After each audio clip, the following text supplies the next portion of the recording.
Viewer discretion is advised. Here's the usual story. We're all born with either XX or XY chromosomes with one of two kinds of parts between our legs, eagerly waiting to fill our preordained roles. None of that is true.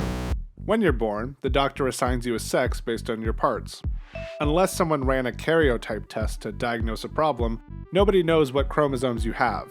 You could have XXY chromosomes, for example, or just a single X. Some people are born with ambiguous parts. This is more often from a hormonal imbalance in the womb than from chromosomal shenanigans. Either way, you have a baby that's otherwise healthy but falls outside the popular conception of sex. They could grow up to live as a boy or a girl or something beyond, but how do they decide what's right? About half of us are assigned female at birth and about half are assigned male. One half is supposed to push an entirely new person into the world, and the other is supposed to sit nearby looking helpful. Yes, there are biological differences among the sexes. There are also differences that feel biological but aren't. The labels man and woman come with expectations for how to act, how to dress, how to live. Are you a girl who wants to wear jeans with big manly pockets? That's not very ladylike. Are you a boy who cries when Jesse's owner outgrows her? Man up!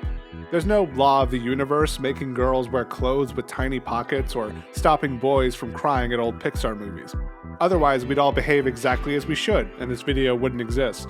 This is baggage we place on the sexes as a society. That's gender, and that's what people mean when they call it a social construct. I think of gender as a two-sided coin. On one side, there's the performance. When you size someone up on the street, you quickly put them in the man column or the woman column and expect them to act accordingly. A man is likely to be assertive, to be dominant, to harass total strangers. A woman is likely to be passive, to be subservient, to warn others about harassment. On the other side, there's our feelings about the performance. Your dad says you should play football, but you'd rather do ballet. Your boss says you should smile more, but you'd rather tell him where you can shove those words. It's the performance that makes the gender. There's no heads-up display telling you a stranger's chromosomes, so you can only tell by how a person carries themselves. If we wanted, we could decouple sex and gender with a hot take. Nobody likes a genital inspector. Unless you're actively practicing medicine, there's only one reason to want to know what's in someone's pants. With that attitude, you can carry yourself however you like. You might have noticed there's not just one way to be a man or a woman. Some men are lumberjacks, some are tennis players, some wear dresses on their album covers. There's a masculine ideal on one end and a feminine ideal on the other, and we all fall short in our own special ways. That's what people mean when they call gender a spectrum. We know what traits and behaviors go into these buckets, and most of us try to fit ourselves in one bucket. But, of course, some people don't fit into either bucket. And why would they? Our narrow cultural lens can't reflect the rich inner lives of everyone on Earth. Some folks might want to wear a suit with eyeliner and lipstick. They might want to crochet and mow the lawn. Whatever they do, they've adopted a gender identity beyond the fixed binary choice, so we broadly call these folks non-binary. In English, the most common pronouns for these folks are they, them, and theirs. This usage dictionary has a surprisingly deep history of pronouns. We've used singular they for a hypothetical person since the 14th century, as anybody can see for themselves. If you wanted to refer to a specific person of indeterminate gender, for a long time that was he, which caused friction among the non-he's. But singular they has been the prevailing standard in British English since 2000 and in American English since 2020. Prominent dictionaries recognize singular they even in the 20th century. This Random House dictionary, published in 1987, put it best. Such use is not a recent development, nor is it a mark of ignorance. If you have trouble using plural words for one person, well, notice that I said you have trouble and not you has trouble. The Romance languages, like Spanish and French, aren't so generous. They force binary gender on all people, all inanimate objects, and all abstract ideas. I bet language plays a big role in understanding gender, but I can't unpack that today. You don't need to change your pronouns to play with gender, see those guys from earlier, but I'll be the first to admit that I could never put on a dress. I'd just feel awful. If gender is both the outward performance and the inward conception, I'd feel a terrible disconnect between the two. It'd be like the opposite of euphoria, dysphoria. You've probably met someone who's trans. If you don't think you have, surely you've heard of the closet. Different people discover they're trans in different ways. Some people have known their whole lives, others don't know until they're 40. Some people feel like they were born in the wrong body, others were fine living as a woman, but they realize being a man suits them better. Some people were fortunate enough to explore their identity in a safe, supportive environment, whether that's among friends, online, or on stage. What binds them together is they were told how to live and it felt wrong.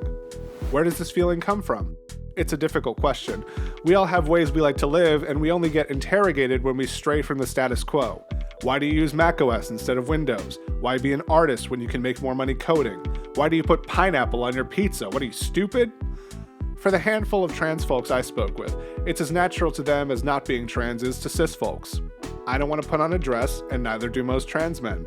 It should be as simple as that. How many trans people are there? It's hard to say. Just look at this chart from Gallup.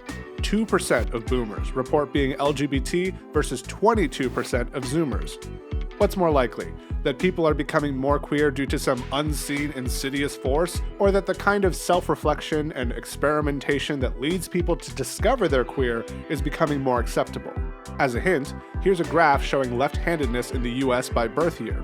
Students were forced to use their right hands until the mid-20th century when this chart plateaus. I hope to see a similar pattern in the LGBT poll someday when people are no longer afraid to be themselves. In the meantime, how do you deal with dysphoria? Start with the simple things. Change your hair, your clothing, your pronouns. Ask people you trust to try calling you by a different name. These low-risk experiments are easy to walk back, but if it feels right to you, that's when you can start considering the medical stuff. You'd think, with all the hysterical op-eds, that you could walk to the gender store and get a dozen surgeries today, but no. It takes a long time to get in front of a doctor and even longer to transition. You should hear the details from actual trans people like Abigail Thorne and Alex Avila, who've been generous enough to share their stories. If you're lucky, you can emerge on the other side as the person you'd like to be. Very few people get to medically transition, but those that do are overwhelmingly happy about it. This academic study says it best. Rate of regret after gender-affirming surgery is approximately 1%. Other life decisions, such as having children and getting a tattoo, have regret rates of 7% and 16.2% respectively. That moment where you no longer feel the disconnect between performance and self-conception is known as gender euphoria. What I found interesting in my interviews is a point beyond euphoria, where you stop thinking about your gender and move through the world as your true self. That's the real ideal. Trans people just want to live with dignity, as themselves, without intense scrutiny, misinformation, and hatred.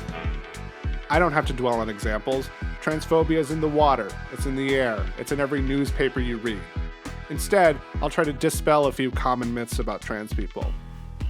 Trans people have existed longer than you might think. As a synthesizer enthusiast, I have Wendy Carlos to thank for making these beepy little machines popular.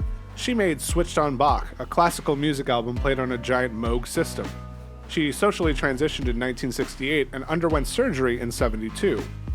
You can find cultures across the world that recognize a group beyond typical cis men and women. Various Native American tribes, for example, have non-binary gender roles. These tribes have many languages and therefore many names for these roles, so we Baka Gaijin collectively call them Two-Spirit. But what about sports? Sports. It's just a game, folks.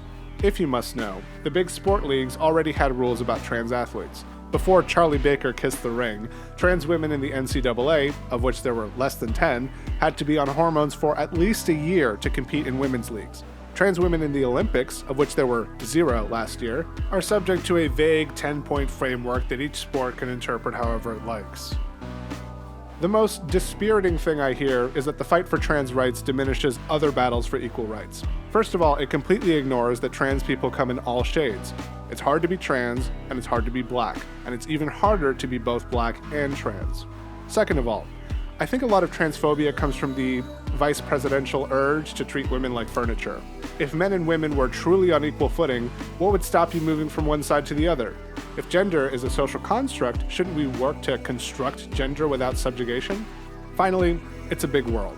We can fight on multiple fronts. For solidarity, this is where I have to reveal that I'm Puerto Rican. I've always thought the huffing and puffing about border security was absurd. What? I was born on the right patch of land, so I get to call myself an American, while people who look like me get torn from their kids and stuffed in cages? Bullshit. I know some of you don't want to make this leap, but here's how I see it. Where you're born is arbitrary, and how you're born is too. Why should it matter if you want to live as an American or as a woman? I've made this video, despite not being trans, because a house divided cannot stand. If we can't empathize with the struggles of other people, what chance do we have to survive?